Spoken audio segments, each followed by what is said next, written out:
multi level marketing ini dalam mendongkrak perekonomian di Indonesia secara nasional. Pagi ini kita akan membahasnya langsung bersama dengan Ketua Umum Asosiasi Perusahaan Penjualan Langsung Indonesia atau AP2LI Bapak Hendru Susanto. Selamat pagi Pak Hendru. Selamat pagi Mas Isin. Terima kasih sudah hadir Pak Hendru. Dan berikutnya juga ada co-founder AFC Life Science Indonesia Bapak Michael Tampi. Selamat pagi Pak Michael. Selamat pagi Mas Hendru. Baik, dan bergabung bersama kami di luar studio melalui sambungan Skype Direktur Jenderal Perdagangan Dalam Negeri Kementerian Perdagangan Republik Indonesia Bapak Shailendra. Selamat pagi Pak Shailendra. Selamat pagi Mas Jason. Terima kasih Pak Shailendra sudah bergabung bersama kami. Mungkin saya pertama mau ke Pak Hendru dulu Pak. Berbicara soal industri multilevel marketing atau biasa dikenal masyarakat sebagai MLM. Bisa dijelaskan lagi Pak sebenarnya sejak kapan industri ini mulai masuk dan perkembangannya hingga saat ini di Indonesia pergerakannya seperti apa Pak? Ya Mas Jason, industri penjualan langsung itu sebenarnya sama seperti industri-industri yang lain di sektor perdagangan di Indonesia. Cuma memang industri kami memiliki keunikan tersendiri ya. Kalau misalnya industri lain, misalnya kalau kita tahu distribusinya, rantai distribusinya lebih panjang, misalnya dari pabrik, kemudian ke distributor 1, distributor 2, agen, retailer, dan seterusnya. Tapi kalau di industri penjualan langsung itu rantainya lebih pendek. Biasa dari produsen atau pabrik, kemudian ke perusahaan penjualan langsung, kemudian langsung ke mitra usaha, dan langsung ke konsumen akhir. Nah, industri ini sebenarnya sudah lama berada di Indonesia, sudah sejak tahun 70-an ya. Kalau mungkin Mas Jason pernah dengar zaman dulu ada ensiklopedia Britania, ensiklopedia Americana, itu dijual door to door melalui sistem penjualan langsung.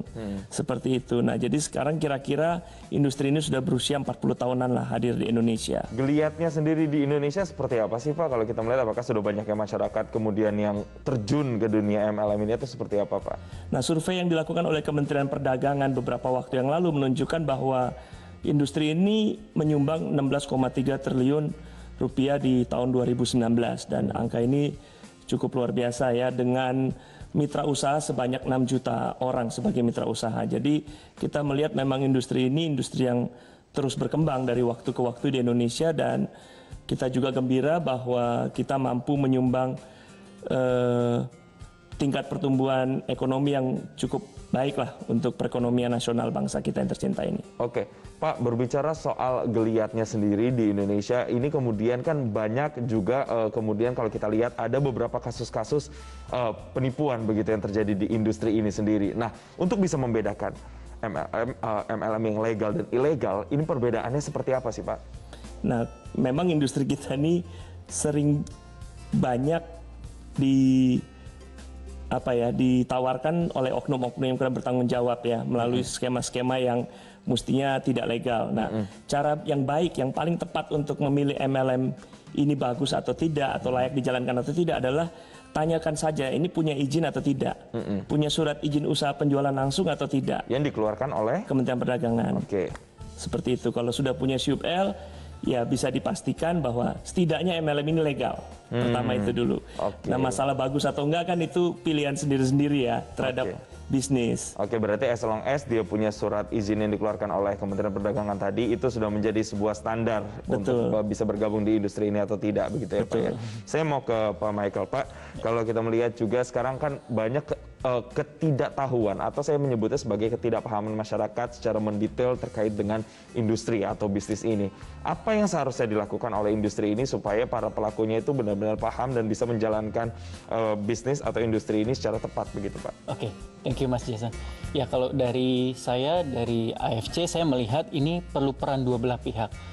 Yaitu dari kami perusahaan yang menjalankan bisnis MLM maupun bagaimana kami mengedukasi teman-teman yang ingin bergabung seperti itu. Jadi ada proses di mana kuncinya itu ada di yang pertama di perusahaan itu. Ya, dia harus penuhin legalitasnya, dia harus penuhin kewajibannya sesuai dengan peraturan yang ada, kemudian baru menjalankan bisnisnya. Nah, dari situ baru yang saya lihat adalah peran dari bagaimana kita mengedukasi teman-teman yang ingin bergabung, teman-teman yang harus kita harus mengajarkan mereka bagaimana menjalankan bisnis ini dengan benar, dengan aturan yang ada. Contohnya dari Kementerian Perdagangan kita sudah diatur industri ini tidak boleh melakukan penjualan secara langsung melalui e-commerce misalnya seperti itu. Nah, itu salah satu contohnya ya, Mas Jason. Itu yang kita selalu ajarkan dan edukasi bagaimana menjalankan bisnis ini. Kalau di AFC, saya bilang menjalankan bisnis MLM dengan integritas. Seperti itu. Oke, salah satu yang kemudian jadi ciri khas begitu karena tidak boleh produknya dijual di e-commerce begitu ya Pak ya. Oke, ini kan sekarang kondisi COVID-19. Kalau kita lihat banyak juga saya pun punya teman-teman yang kemudian bergeliat di bisnis ini atau industri ini. Bagaimana geliatnya di masa pandemi COVID-19 dan produk apa saja sih biasanya atau industri mana yang paling, sektor mana yang paling booming begitu? Oke, saya bisa bilang secara general ini dengan kondisi pandemi, resesi, dunia MLM saat ini justru ada kabar baik. Jadi kayak, secara general meningkat. Ya mungkin dari Pak Indro nanti bisa sharing juga. Tapi kalau secara spesifik lagi industri apa, sektor mana, itu di sektor kesehatan, Mas Jason. Gitu di masa pandemi COVID-19 betul, ini. Kebetulan juga, kebetulan banget juga AFC Life Science itu bergerak di industri kesehatan di suplemen. Oke, karena memang lagi masa pandemi, akhirnya demand terhadap sektor kesehatan pun menjadi tinggi. Betul. Tapi sebelum pandemi, apa Pak, sektor mana yang paling booming begitu Pak? Nah, secara general saya rasa cukup berimbang dan memang kalau di Indonesia trennya health and beauty seperti itu. Tapi kalau by data saya yakin akan lebih valid kalau Pak Andrew dari asosiasi punya datanya. Oke, ini menyambung apa yang sudah dikatakan Pak Michael tadi Pak. Industri beauty dan skincare kemudian banyak yang dijual begitu kan. Kenapa industri ini yang paling menonjol Pak di Indonesia Pak?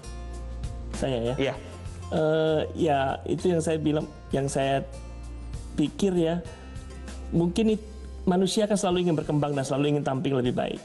Pertama, kesehatan menjadi faktor utama, kemudian setelah sehat tentu ingin tampil selalu lebih ganteng, lebih cantik. Nah, jadi memang industri ini, sektor tersebut berkembang di industri penjualan langsung. Oke, ini kalau dibandingkan dengan negara lainnya pun juga seperti inikah? Apakah di negara lain juga sama? Saya rasa sama, karena juga banyak perusahaan penjualan langsung dari mancanegara yang beroperasi di Indonesia. Dan kita melihat selama ini bahwa fokus utamanya adalah sektor-sektor kecantikan dan kesehatan tersebut. Oke, baik. Saya mau nanti akan tanya setelah ini ke Pak Shailendra bagaimana dengan surat izin yang tadi Pak Edo sudah singgung sedikit terkait dengan legalitas untuk teman-teman yang ingin kemudian bergelut atau di industri ini seperti apa mekanismenya, tapi jangan dijawab sekarang Pak Shailendra, kita akan bahas usai jeda. Pembicaraan yang kemana-mana, kami kembali saat lagi.